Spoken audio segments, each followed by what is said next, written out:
What the heck is going on, everybody? It's your guy, SnowBikeMike, welcoming you to another episode of the Kinda Funny Xcast, your home for all things Xbox here at Kinda Funny. Of course, I am joined by my two incredible co-hosts, and they are both back this week, and I am so happy. Of course, Alanah Pearce, welcome back. How are you this week?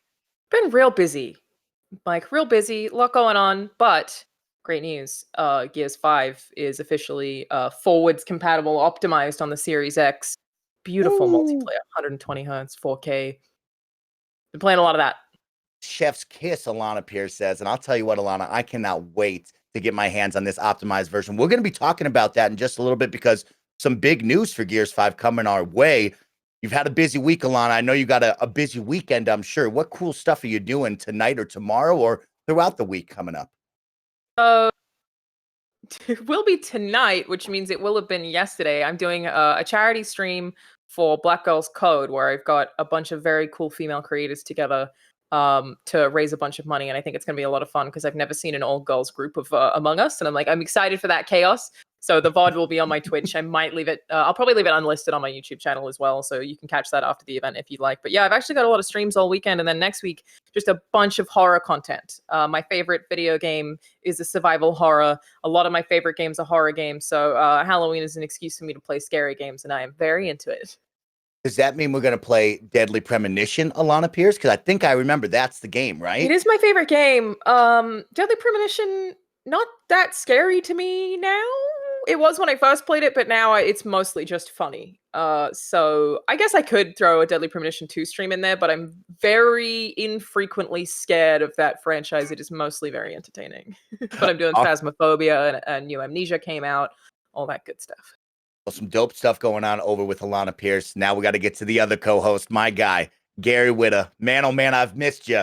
Gary, how have you been this week, my friend? I'm good. I'm sorry that I missed last week because, as I said to you before the show, Mike, the next gen, the Series X, is now so close. I can practically taste it. I can smell it. It's so close. In fact, with Alanah, it's probably 8 inches away. For us, we're still waiting on ours. They are coming though, Mike. They are coming, and we're so excited. I just want to get my hands on those consoles. I'm so ready for that next gen. And maybe, as Alanah said, since that Gears 5 is getting that glow up for Series X, maybe that's the playground in which we should do this Xcast Horde mode game that we keep talking about doing. Yeah. That's a great idea. Less than a month away from launch. Now, Gary Whitta, I know you do incredible stuff just like Alanah Pearce. What are you creating? What are you cooking up this weekend that we all should be watching? Thanks for teeing up the plug, Mike. You're an absolute pro. You're such a pro. I love it. Let me promote my stuff. Just real quick, I'm very excited. As you know, I am the creator and host of Animal Talking, the world's first and only late night virtual talk show that takes place entirely inside a video game, the world of Nintendo's Animal Crossing. We've had some incredible guests. In fact, you remember the great Phil Spencer, who we all stand around here, was a guest on our most recent show. But that was like 2 months ago. We were on a brief hiatus, but it's back. It's back.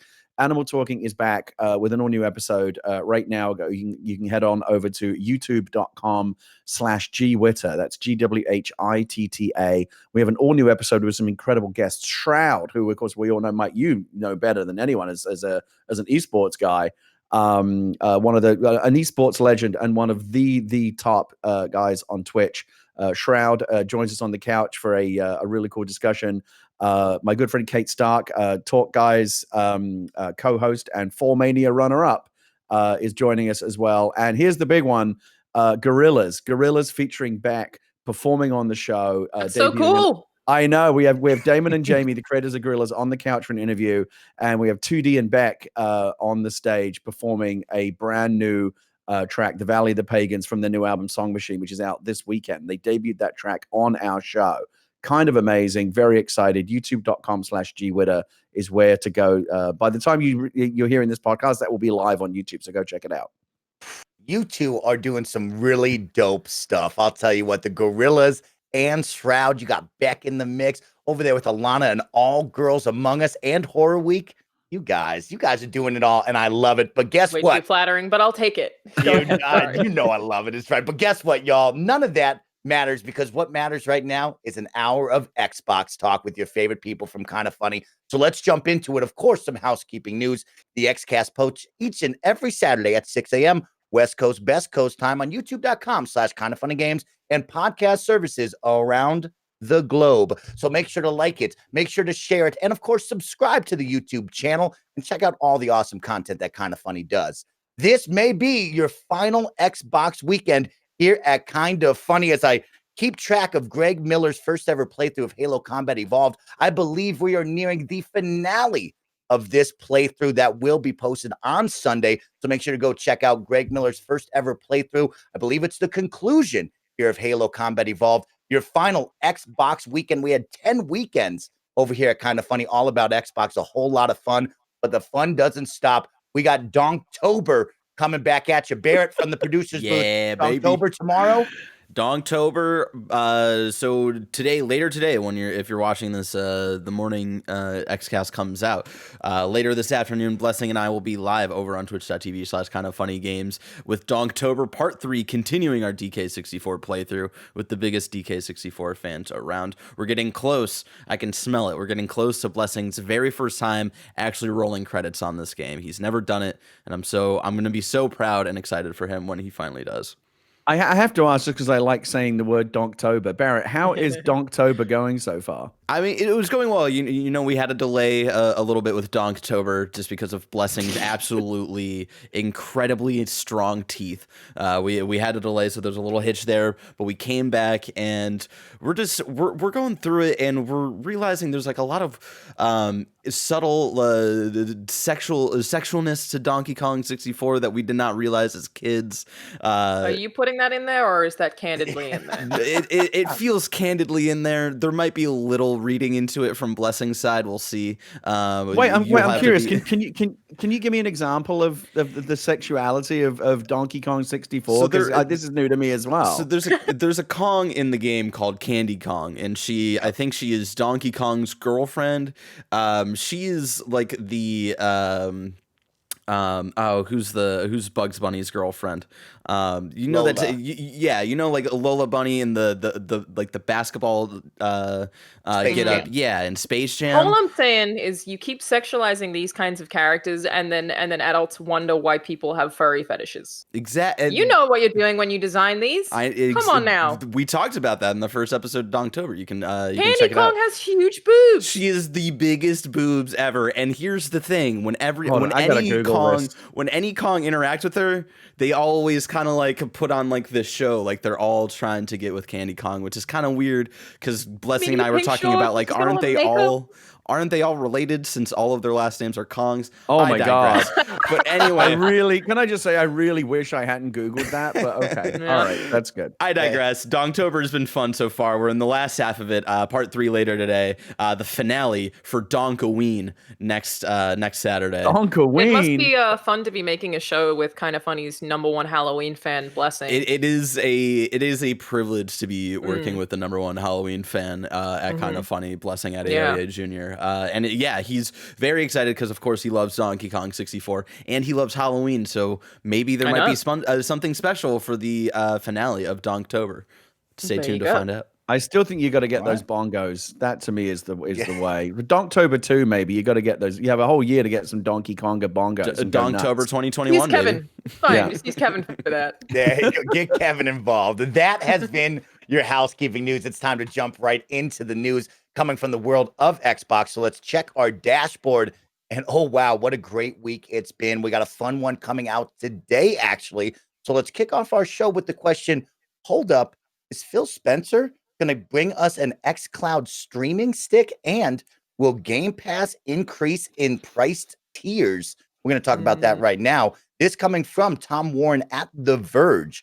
The article reads, Microsoft's head of gaming and Xbox, Phil Spencer, has hinted that the company is planning TV streaming sticks for its xCloud gaming service.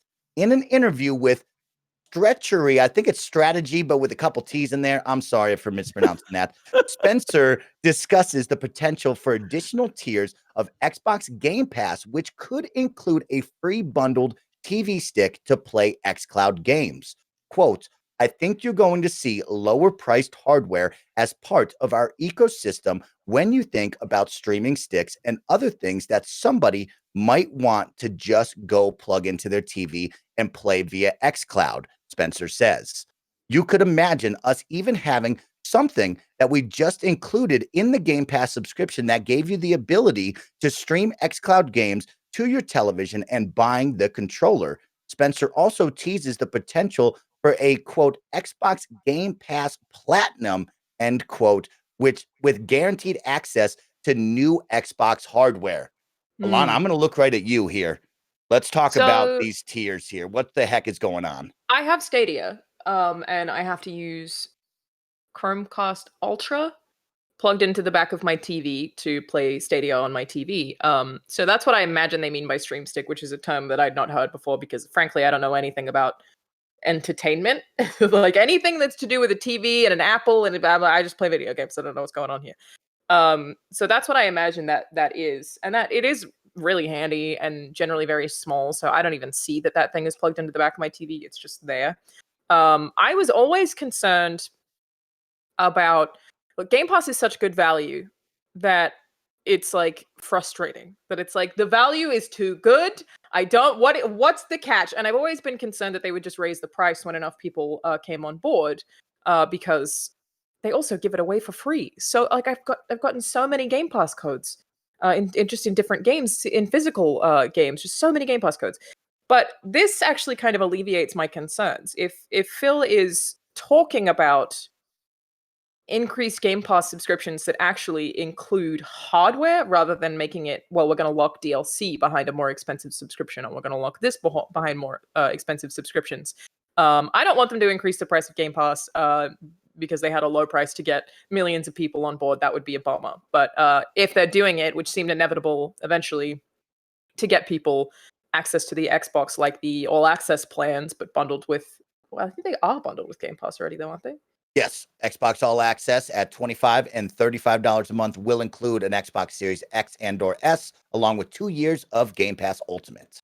Okay, so they kind of already do. So I wonder what that does mean. But ultimately, like, I was concerned that they were going to raise the price of Game Pass, and if they're doing it, but they're doing it in order to give you hardware rather than playing with how many things you actually get access to on Game Pass itself, then I am okay with that, I think. Okay, that will be a fun discussion we're about to have, Alanah, because I'm going to challenge you on some questions there. Let's go to Gary. Gary, you once predicted a Fire Stick coming in, a Chromecast style. What do you think about this idea? Yeah, I mean, I did imagine that something like this would be part of their kind of grand plan, their grand strategy. I don't know if it necessarily makes a ton of sense to release a specific, like, dedicated stick, if for no other reason than, you know, the HDMI ports on the back of our TVs, you know, that's, you know, you have to make very careful choices about, you know, those are at a premium base. There's like what most TVs have, like 2, 3, maybe 4 HDMI ports, and they fill up real quick. Like mine, you know, has the Xbox, the PlayStation, the Apple TV, and the Switch, and that's it. Like there's no room for another stick. So I don't know if there'll necessarily be a dedicated stick, but I think that what you will see is some kind of Game Pass app making its way onto the boxes and the sticks that we already have, like the Amazon Fire Stick, like the Apple TV, like Roku. And I think I predicted this as well, and I still think this will happen. I think you're going to see it baked into smart TVs. You know how when you go to the store and you see the TV, or how we used to go to the store, and there's like a line of stickers along the bottom or on the box of like Netflix, you know, Disney Plus, Amazon, Roku, Spotify, all the different services you can get baked into the TV. You're going to see that green Game Pass badge Smart, Gary. I like it. Make it happen. It's going to be baked into smart TVs. It's going to be, I think it is going to find its way to all of the existing Chromecast, all the little dongles and box things that you plug into the back of your, all the popular ones. It's going to find, they want to be where you're already at. Like, I don't want to buy another stick just for Xbox. That's kind of a waste of an HDMI port for me. So many TVs will have xCloud built in. I mean, maybe they'll figure something out. Well, I mean, that's a really interesting question. But you know, certainly Samsung, who they're already in bed with on the xCloud side, that makes a lot of sense. LG, you know, there's so many of the big TV manufacturers that it just makes sense for them. It's a value add, and I think you might even see it like starting to pop up on the buttons of the remotes. You know how like sometimes your TV remote has like a dedicated Netflix button. Maybe there'll be a dedicated Xbox button, and it just makes so much sense. I mean, this is the promise of Stadia. The difference is Stadia has failed so far to fulfill the promise, but the idea of, listen, you pay a subscription, you pay your Game Pass subscription, $15 a month or whatever it is, you've got an app on your TV, bam, get a controller, you're good. That's it. You don't have to buy any dedicated gaming hardware. And I think that for that reason, Xbox and Game Pass has got a much better chance of succeeding and delivering on that than Stadia, which was basically built from the ground up to do nothing but this. I think they'll get there, and they'll get this right long before Stadia does. So I'm very excited about that. Very excited about the on the go, the gaming. You and I might just talk. I just got my new iPhone. We just talked about how now we can do kind of the not necessarily xCloud. They're still figuring it out, but at least remote play now is a new thing. So there's this whole idea, this whole kind of big Phil Spencer galaxy brain vision of like Xbox gaming going with you everywhere, infinitely accessible across a wide variety of devices, no matter where you are or what you have available to you technology wise. I do think that they are going to deliver on that promise, and I think it's really exciting. I do want to say, I just this week had one of our Inside Gaming staff members. The video should be up today because I just watched it down. Go and play xCloud outside, because everyone's tests have been inside. I made a video on my channel and people were like, you're testing it inside. And it was like, sure, I wasn't on my own home Wi-Fi at some points, but I can't go outside being high risk. So I had them go to like a park and a museum and like on this little journey to test xCloud outdoors. And a lot of things didn't function. Like Forza was unplayable. They tested their speed, and I think they had 56 down. And I don't know how that really pertains to streaming. Ping was 61, but Forza was completely unplayable, awful looking blob. However, No Man's Sky was basically No Man's Sky, worked really well. So it seems like an outdoors test of xCloud right now is the infrastructure still isn't quite there. It is not working great outdoors, but to what Gary's saying, something that works on your TV is already going to be set up to your home Wi-Fi, which is weirdly the ideal condition, because I would prefer to just play on my Series X than to play via xCloud. But I do love the idea of someone being like, hey, do you want to jump in and play this game real quick? Because sometimes that happens, and I'll be like, oh, well, it's only a 1 gig download, so sure. But if it's something like a GTA, it's going to take me an hour. Probably not quite that long, but it's going to take a long time. That's where I think you can jump into xCloud instead on a really big download, like your Call of Duties and a lot of multiplayer titles. So yeah, did want to note that I finally managed to test that after all of our xCloud conversations, that it in LA, where generally connection's pretty good, doesn't function very well outdoors. Yeah, I think in that regard, the idea is a little bit ahead of its time. And, it's going to take, I think, like real blanketed rollout of like true 5G everywhere for it to really deliver on that promise. 5G is not really there yet. I think we're still maybe a couple of years away from 5G feeling like, oh my God, the speeds are blazing fast everywhere I go. We're not quite there yet. There's literally like 4 streets in San Francisco where I can get like that ultra wideband 5G that will be that's faster than my Wi-Fi at home. Like the true promise of 5G is, I think, still a ways away. But that means that Microsoft and Stadia and these other people that are like banking on the cloud are very well positioned for this to really come into its own once that ultra wideband architecture is like fully scaled out everywhere. It's just we're in the very beginning process of that. It's worth noting it isn't their fault. It's not xCloud's fault. It is absolutely just the service that we have access to, rather than have they.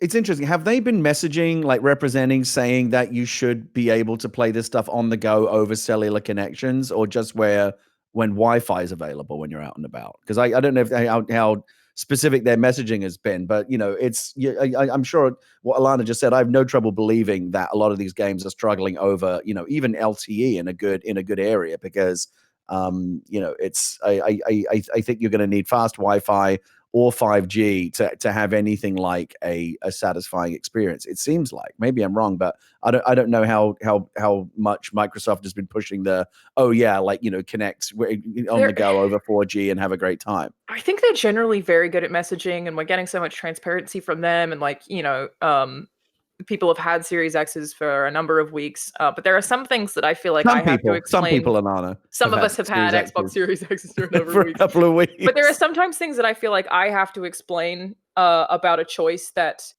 Xbox has made, because people are very unclear. Like, I had to make a detailed video about quick resume, being like, you've misunderstood the point of this. Like, people keep being like, why do I want to swap between 3 games in an hour? And I'm like, no.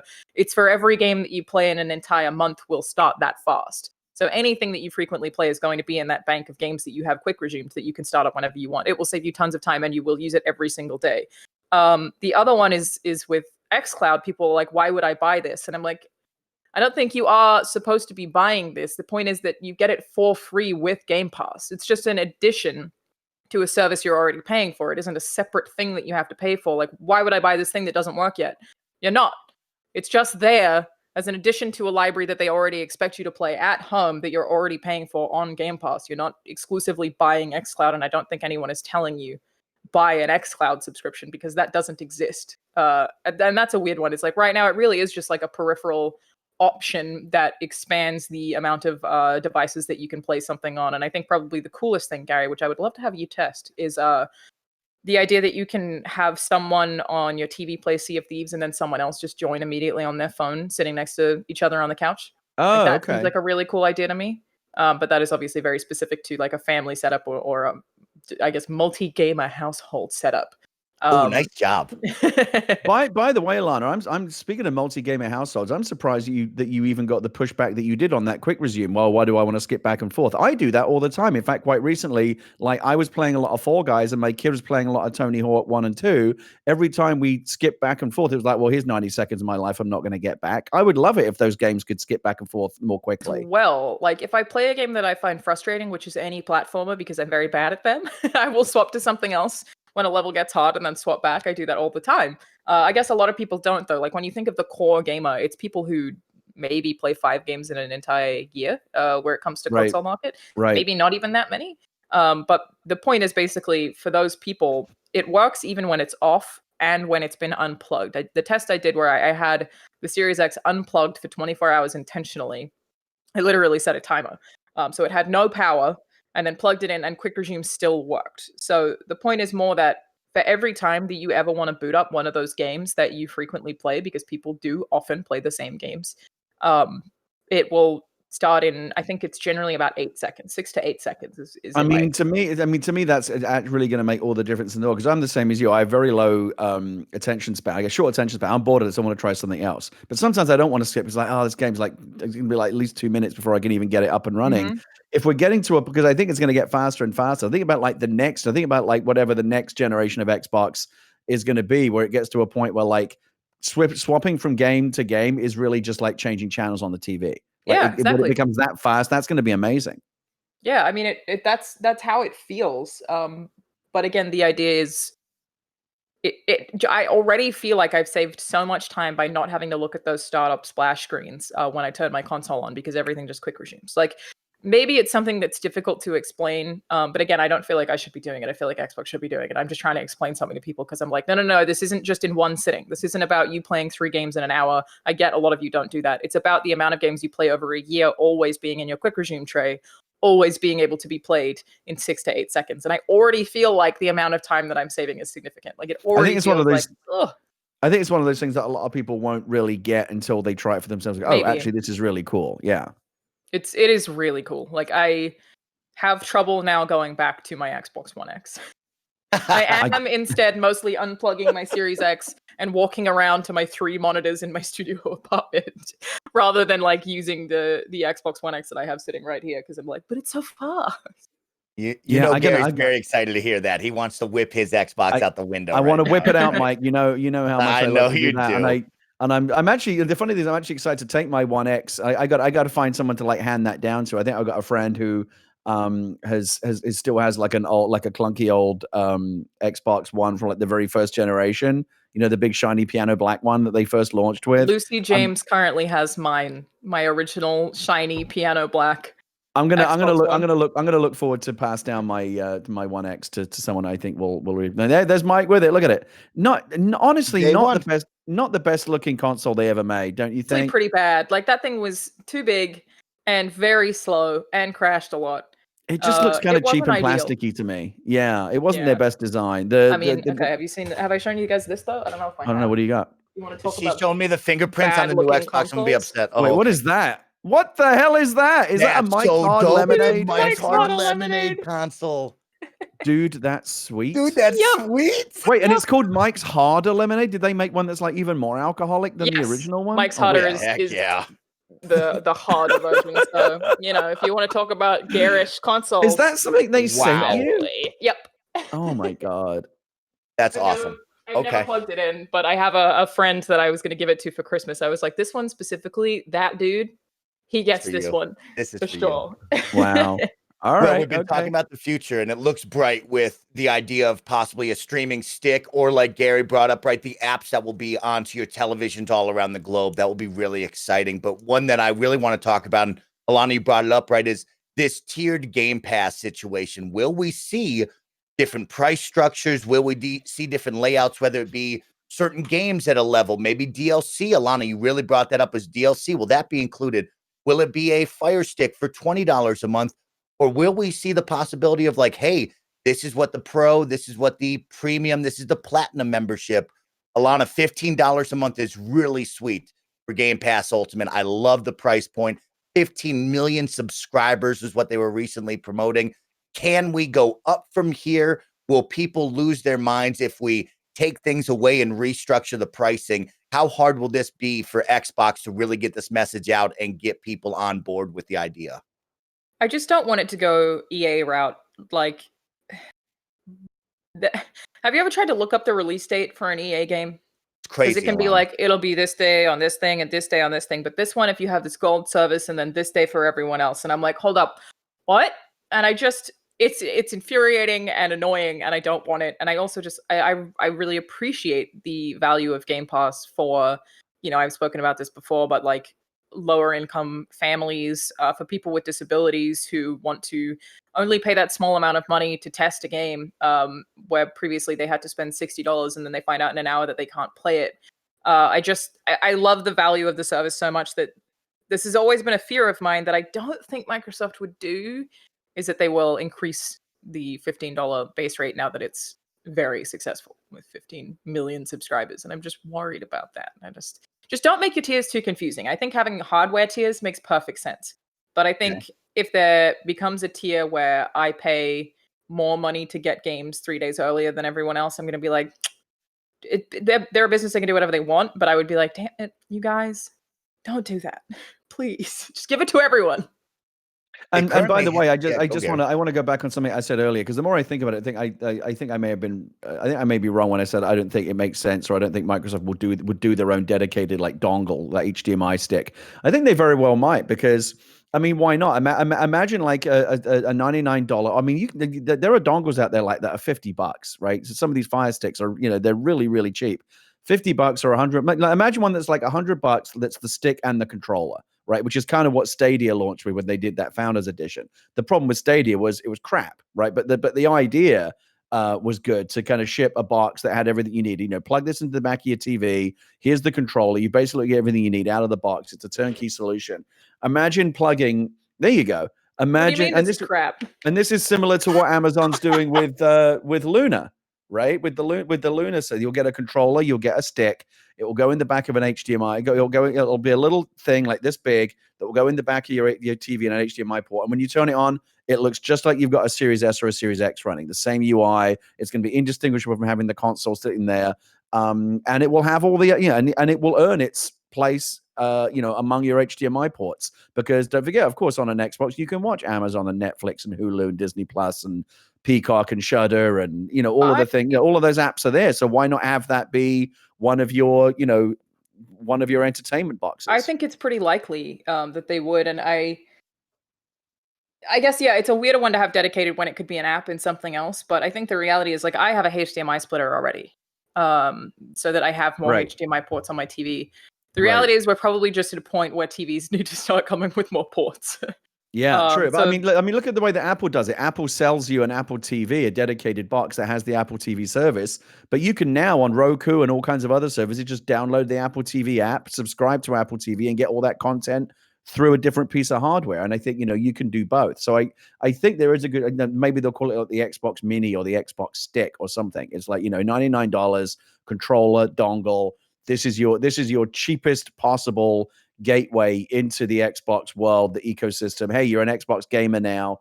Obviously you got to be willing to make some concessions. You got to have a really good internet connection, and even over a really good internet connection, sometimes the game is going to stutter or hitch a little bit because the streaming isn't perfect yet. It's not going to be the same as having all the, the dedicated processing hardware sitting on your, in your entertainment center, like if you have an X or an S. But again, they've gotten very aggressive in terms of the entry level $299 with the Series S. This would be the next level. Hey, guess what? The price of entry into the Xbox world is now, whether it could be as cheap as $99 if you want to buy the stick, or as cheap if you've got your own controller, Bluetooth controller. Just download the free app, sign up for a service, and away you go. I to me, it makes a lot of sense. Yeah, I am in support of it.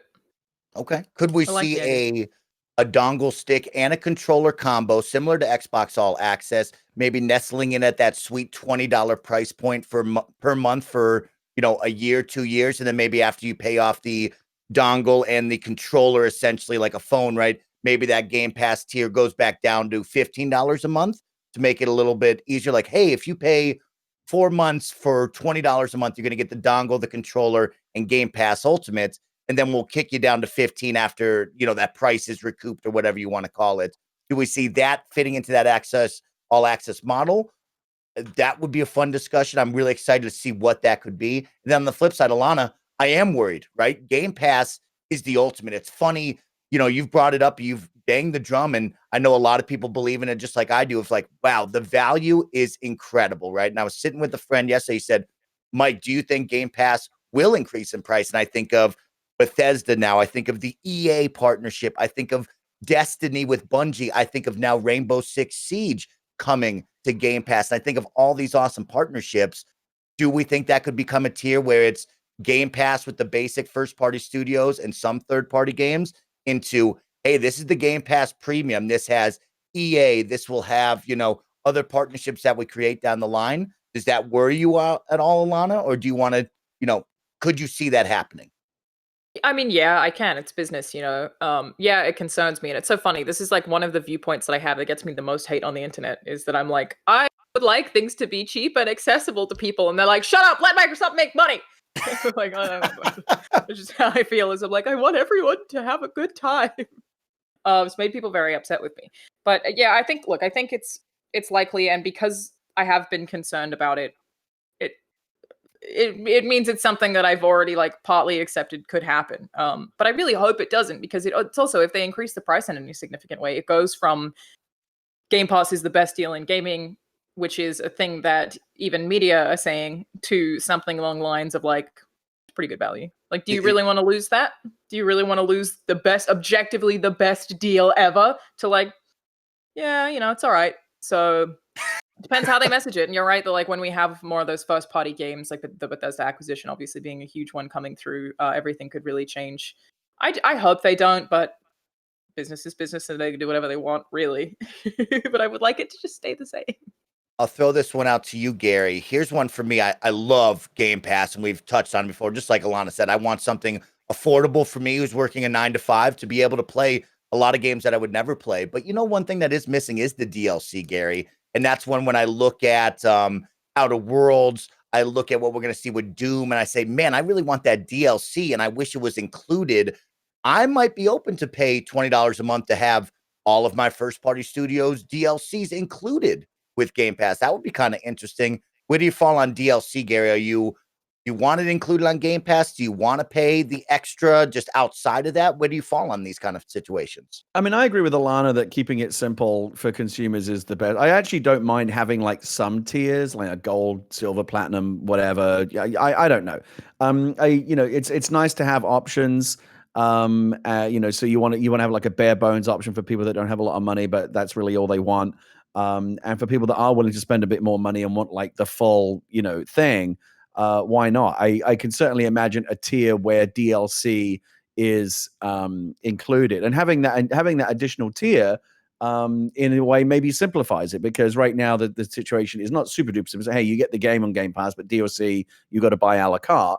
Why not just have a platinum tier or something that says, yeah, if you pay this for this service, then we'll never ask you for any more money ever. Like DLC, everything's all folded in. You know, that in a way is simpler because there's no like, oh, buy the game, but you have to pay extra for the DLC. Just give me a tier where all the DLCs included, but don't get carried away with the tiers where there's like 5. You don't want it to be like one of those things where like EA or Activision bring out a game now and you've got to get like a Microsoft Excel spreadsheet out to figure out like what version of the game you're getting and what features it gets you.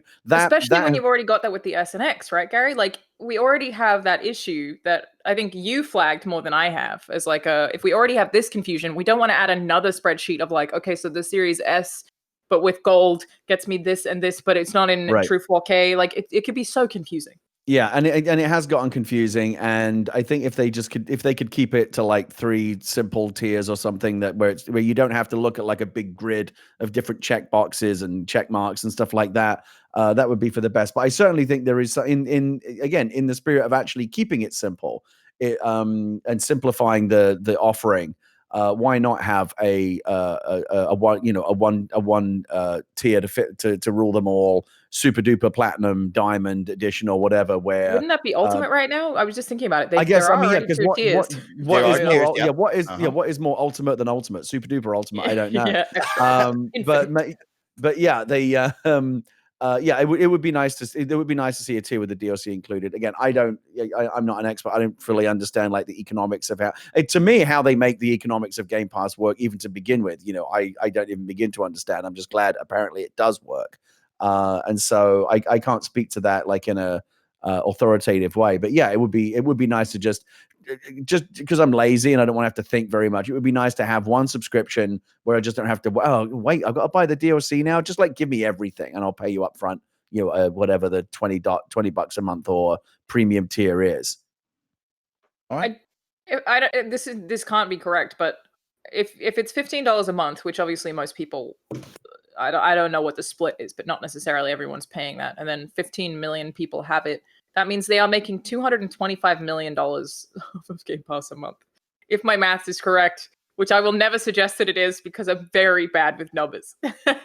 Just type it in the calculator. We don't know. That's what I did. I just did 15 times 15 million. So, and again, the thing for Microsoft is how can we get as many people buying subscriptions as possible? It's good for the company. Like the investors and the stock market are much more interested in, and this is why companies like Netflix and other subscription models do so well. They're much more interested in signing people up long term, getting $10, 15 months from them.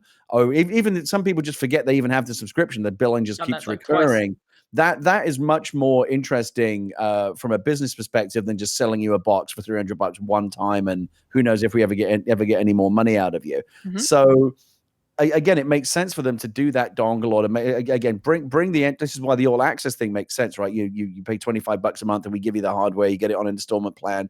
The lower they can make that bar to entry and get you in at the lowest possible level and just get your credit card number and start billing you on a recurring basis. That's what they want to be doing. And so the dongle, the stick, the baked-in app on the smart TV, that's all part of that strategy, I think. Really quick, I can confirm Alanah's the math there. And then if we did it crazy, if we went crazy and multiplied by 12, which is on average what they would be making a year, it'd be $2.7 billion a year.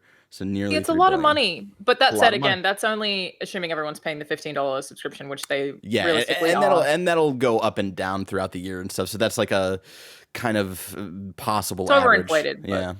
Yeah, that's like let's just say probably making about $1 billion a year, meaning that I mean, yeah, I remember asking Aaron Greenberg, like, how are you making money? And I think he ultimately said, well, it's not really about that right now, or something along those lines. I hope I'm remembering correctly. But like looking at it now and even the growth of Game Pass over the last 12 months is like, oh, no, that is a lot of money, actually, that you are making that you can put into better video games, hopefully. But I don't know, like, how demanding the service is, like how expensive is Game Pass to maintain. I feel like the profit margin there is significant enough for them to fund the first party studios. Like, I feel like it is. As a person who doesn't work in economics, we should stop talking about numbers. But at this point, I'm like, I feel like Game Pass makes sense financially. It's viable.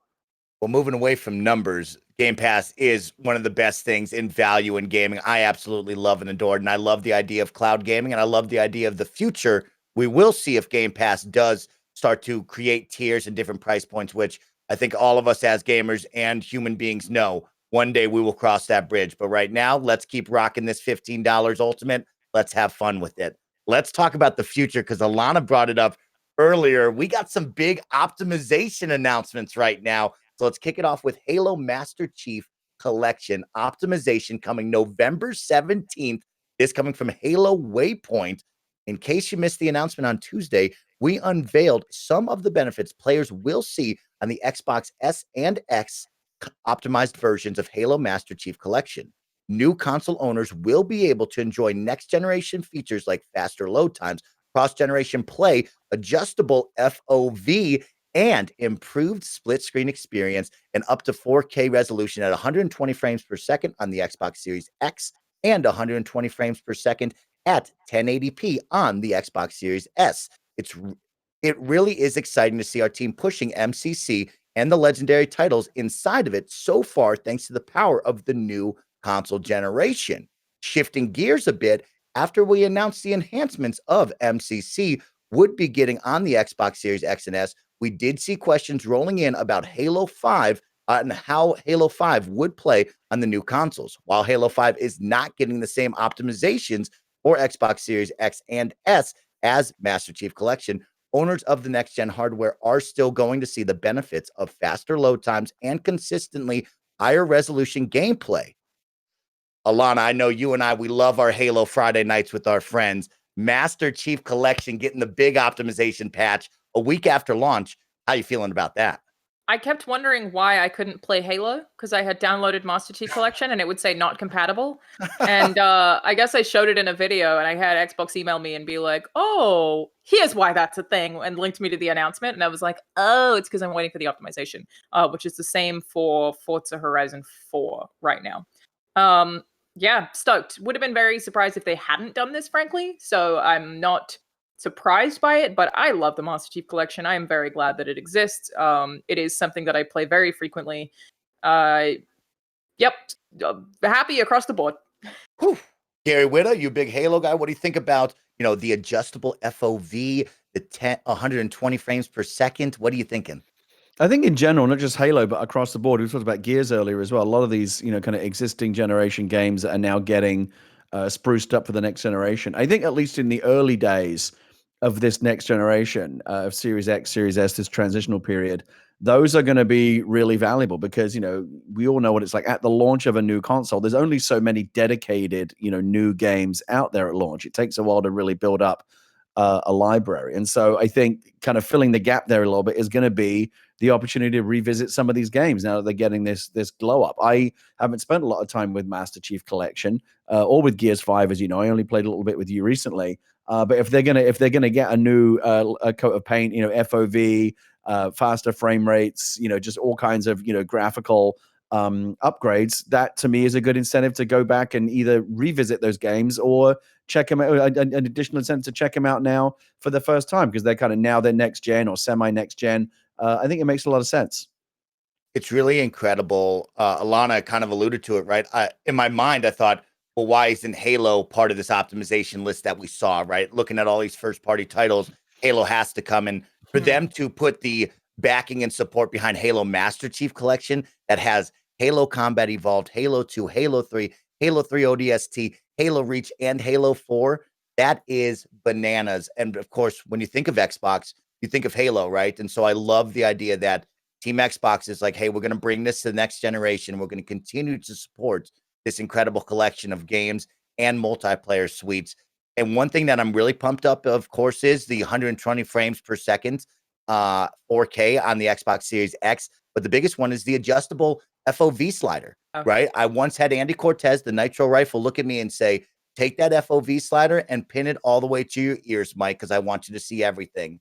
And I'm really excited to see that feature come to Xbox in this next generation. We saw Destiny 2 announce that they'll add it on their optimization patch. And man, for Halo, 120 frames and adjustable FOV is going to be wild. Didn't the new isn't there's something going on with that in the new Black Ops as well, right? The adjustable FOV is getting brought in as well on console. I don't know. It seems like there's a trend now that adjustable FOV has always been really popular in PC gaming, but it seems like something's happening where like a lot of console games are adopting that now. Maybe it's something that a lot of gamers were really asking for, and now it's finally time to start implementing. I don't know, but I'm seeing it all over the place. Because I don't think you can have the FOV be the same on PC as it is on console, because console gameplay, just by virtue of being on a controller, not having a mouse, is a little bit slower. Like, I don't know if this is just my take, but I always feel like, I believe Apex has adjustable FOV on console, if I'm remembering correctly. There was something that I was playing recently where I tried to have the same FOV that I had on PC, and I was like, it doesn't work as well. It has to be less on console. So it just because that fraction of being slower makes a huge difference when you have more screen to cover, ultimately. That actually reminds me of something really interesting that came up on this week's Animal Talking when we had Shroud on the show. I know this just sounds like another, like me kind of segueing into a plug, but this is genuinely appropriate. So we had Shroud on the show, who, as you know, is a big PC gamer, right? He was a Counter-Strike Global Offensive pro who went full-time Twitch streaming. And he's mostly a PC guy. He's a mouse and keyboard guy. But I said, are you interested? We had next generation consoles just around the corner. Are you interested? Because I'm really interested, because I think finally now the technology, these consoles are now powerful enough that I can finally plug a mouse and keyboard into these consoles and really play the way that I would on a PC. He's tried that in the past, and even up to the current generation, PS4 and One X.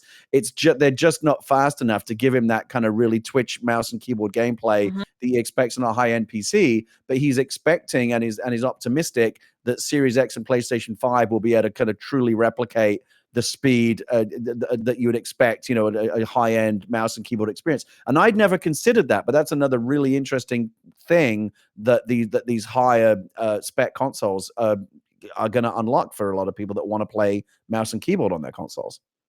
Yeah, it's going to be really exciting to see the power of this. Now, of course, we did touch on Halo 5 not getting an optimization patch. It will see some of the benefits that we've talked about before. And Alanah, you can speak on this, on non-optimized games getting kind of that boost through the hardware and how much powerful it is. Are you sad to not see Halo 5 getting this optimization patch? Because for me, right, I'm a big Halo 5 multiplayer guy. I absolutely love and adore the arena mode that they created in that. And I bring my friends back to that weekly to play arena mode in Halo 5. And I am a little disappointed that Halo 5 won't be getting the optimization patch. Of course, I know it is new and it will be getting a little boost, but man, to see that at 120 frames, to have kind of the benefits that this optimization patch is having for Halo Master Chief Collection skipped on Halo 5, kind of, just hurts me a little bit, as I really love and adore that arena mode. Alanah, you're my Halo person as well. Halo 5, are you like, hey, Mike, we can just skip that, don't worry about it? Or are you a little disappointed like me? I think you're right to be disappointed. I think that is the correct response, that this is something that should be optimized. It's odd that it's not, and that community is getting shafted a little there. My personal take is, while I do actually think Halo 5 multiplayer is very good, I don't play it. So for me, it is not an ongoing game that I return to. I probably haven't in years at this point. So it's not something that's a priority to me personally at all. But I do also think it is something that they should optimize. I would guess the player base isn't there. Do we know how many people are playing Halo 5? Do you ever get an indication of that? No, I don't really look at the indication. I'm sure it's very low, Alanah, as we kind of team up with the same people over and over again, on the matchmaking side. I just found it weird, like, right, first party exclusive, one of your biggest titles on the console. Just odd that one was kind of left to the wayside there. I'm with you on that. Yeah, it's a bummer. And then, of course, Gary, let's switch gears now. Of course, Halo 5 is a big one, but we have Gears 5 as well getting an optimization patch. And I think Alanah might be able to speak a little bit to this, but this is coming from IGN, one of the coolest people on the planet, Miranda Sanchez. She has a quick rundown of what you're going to see coming to Gears 5 with the optimization. So Gears 5 campaign, new game plus details, and story DLC in December. So here's a quick rundown from Miranda Sanchez and Team IGN. 2 new difficulty modes, Iron Man and Inconceivable. Character skins for Kate, Diaz, Del, and JD. Weapon skins, Jack upgrades will carry over into your new game plus.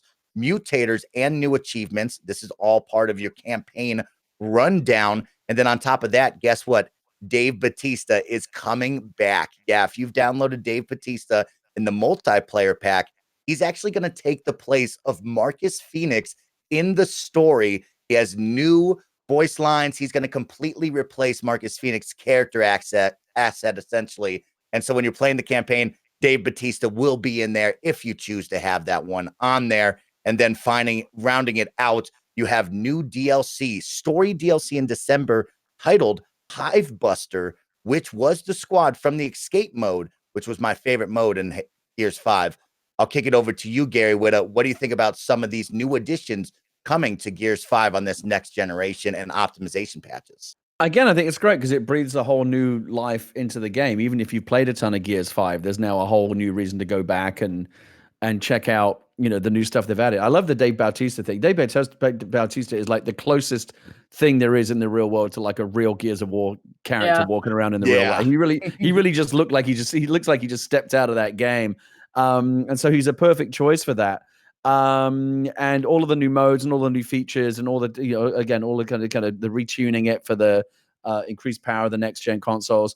I think it's terrific. And I think it will really, really help. I think it's going to be a really cool thing going forward, just, in the long term, but at least during this transitional period when there's always this thing. It's going to be true with Series X. It's going to be true with PlayStation 5. You've got this new console, but there's only a handful of like really brand new, like fully dedicated next gen games to go with it at launch. It's going to take a while for that next gen library to build up.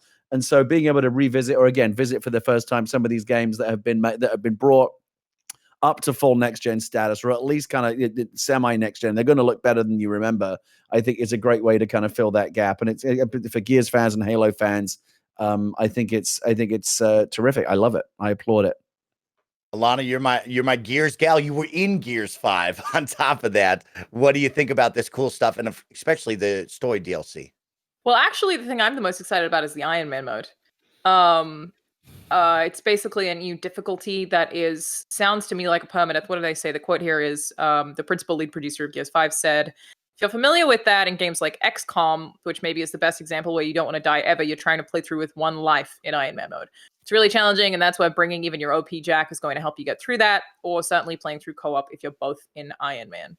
I think that sounds super fun. Like, Gears can be really brutal on a harder difficulty in certain areas or certain boss fights, and yeah, I love a permadeath. I find them very stressful, and I've never finished anything on permadeath, but I'll always try and like see as far as I can get when I'm in the mood for it, and I think that that's really cool. Story DLC, I'm curious what they're going to do. Like, I just don't know what's going to happen with the Gears franchise right now in general, being that Rod Ferguson left to go work on Diablo. So I have no idea what their plans are for the franchise right now, and I didn't expect there to be story DLC, despite thinking that the story in Gears 5 is very solid.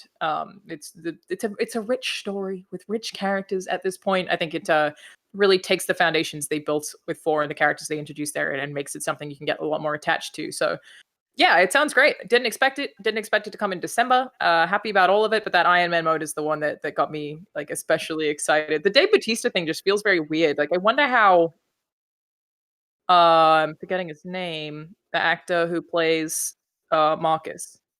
He's also Bender. He's Jake the dog. Oh, John DiMaggio. Thank you. I wonder how John DiMaggio feels about that. Do you think you take that as a slight? Like, I've just been cut and paste replaced?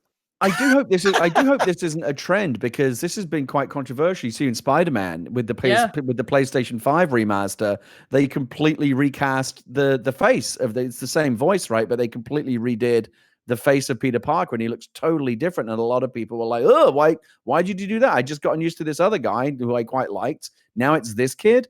I mean, at least this one's optional. Yeah, that's true. That's better. I mean, maybe that's the way they should. Maybe that's the way they should do it going forward.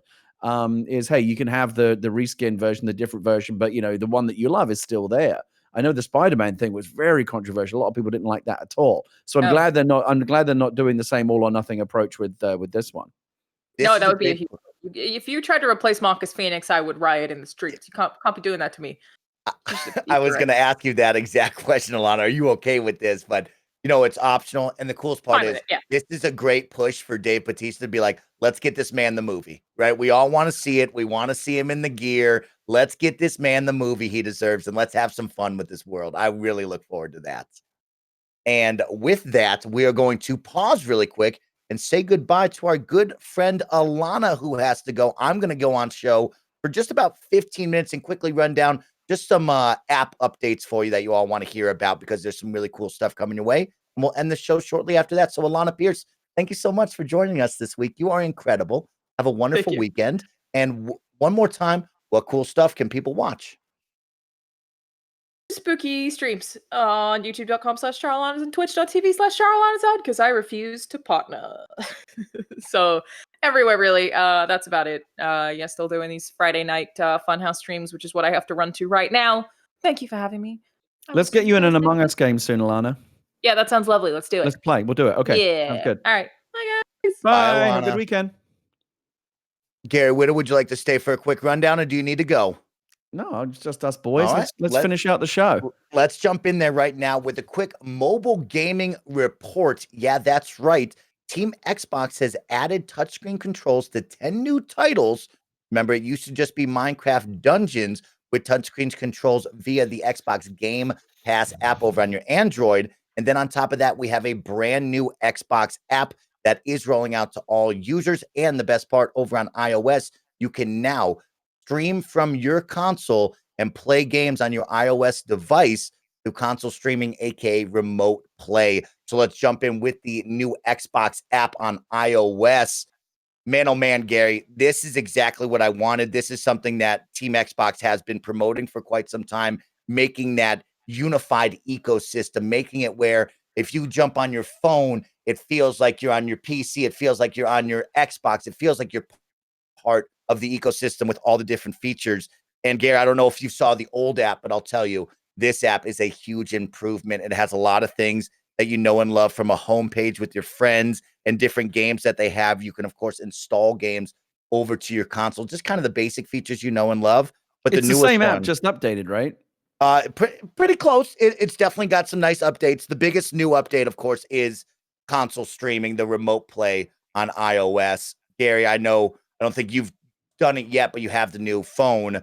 I've been playing it, and I'll tell you, it is actually pretty legit. It's really cool to turn on the remote play on your iOS and have full control of your console essentially at home and play any of those titles. Now, I will say, comes with a caveat. It is not as good as cloud gaming via the Xbox Game Pass app on Android with the cloud gaming, but I'll tell you, remote play, a pretty cool option for Apple users right now. I played Halo 5. I played Madden, didn't load up at all, so I'm not going to say I played Madden. Castle Crashers was absolutely incredible. The Witcher 3 was playable. Forza, so I had some problems with Halo, The Witcher, and Forza, kind of with screen tearing, with the lag input. But all in all, they were playable. The controls from a controller to the inputs actually were pretty tight, similar to cloud gaming, but you could tell that it just wasn't getting the love and the care the graphics needed to really make this an awesome experience. But it was a cool experience in my opinion. I think it's the beginning of something that I hope they'll continue to build out. So again, this is really not that. It's basically the same proposition that PlayStation used to have with the Vita, right? You could remote play a PlayStation 4 game to your Vita. I'm surprised to hear that it's not as good as xCloud. You think just streaming a game over like a local connection, like while you're in home Wi-Fi or whatever, should be great. I don't know why it wouldn't be as good, but I like the idea in principle. I'm curious, how are you playing? Were you playing with your iPhone in a control with a bracketed to a Xbox controller? Because the Razer gadget they sent us won't work with the iPhone, right? Because it's USB-C and an iPhone still uses Lightning. So I can't strap on that that Razer thing that essentially turns your phone into a Nintendo Switch. That's kind of a bummer. And yeah, right now a lot of iPhone. I'm an iPhone person, and I do feel a little bit left out in the cold by the fact that the xCloud, there's no. I know that Microsoft and Apple they can't get on the same page about how that would work. There are workarounds, but they need to come up with a proper solution. Remote play is something to have in the meantime. I do have the way that I would do it is that little bracket that lets you attach an existing Xbox controller via Bluetooth to the phone. I think would be the way to do it. We talked about this a little bit before the show. I'm not the biggest fan of I like touch controls in games. I think when mobile games are built from the ground up for touch controls, they are terrific. And in fact, there's all kinds of games that use touch controls that have brought in all kinds of new gameplay mechanics and ideas that wouldn't be replicable or possible on a traditional controller. But what I don't like is when they take traditional console controls like a D-pad and the four buttons or a thumbstick and try to virtualize them and turn that into where there's little virtual thumbstick and virtual buttons on the screen to play traditional types of games. I often struggle with those. Yeah, and they just added 10 new touchscreen games to Game Pass via cloud gaming. So let's talk about that really quick, Gary. You kind of touched on how you feel about the touchscreen controls. I encourage you and all of our best friends out there to go check this out. So 10 new games: Dead Cells, Guacamelee 2, Hellblade's Newest Sacrifice, Hot Shot Racing, Killer Instinct, New Super Lucky's Tale, Slay the Spire, Streets of Rage 4, Tell Me Why, Undermine, and of course, Minecraft Dungeon. Play So you have Guacamelee 11 2. Play it. total. Do it. Thank you. It's right, Barrett. So now I'll tell you, I played a number of these games with the touch controls. And I first off want to commend the team over at Xbox for what they created. They really put out what they call the Touch Adaption Kit for game developers, which enables studios to easily map controller buttons to touch controls, as well as create a native touch control designed for mobile devices. And of course, we designed the Xbox touch controls along with the same ergonomic principles that we have for the traditional Xbox controller, but with new controls that enable you to do everything with just 2 digits. That, of course, came from the Xbox Wire, but it feels just like that, right? I do not need to press multiple buttons. I can have just my 2 thumbs holding the phone up and being able to play it. And the coolest part, Gary, is they have all the touch controls on the screen, but you can pause the menu and completely customize it how you want. You can move things around, you can mirror them, you can change them, and it's really cool to see the customizable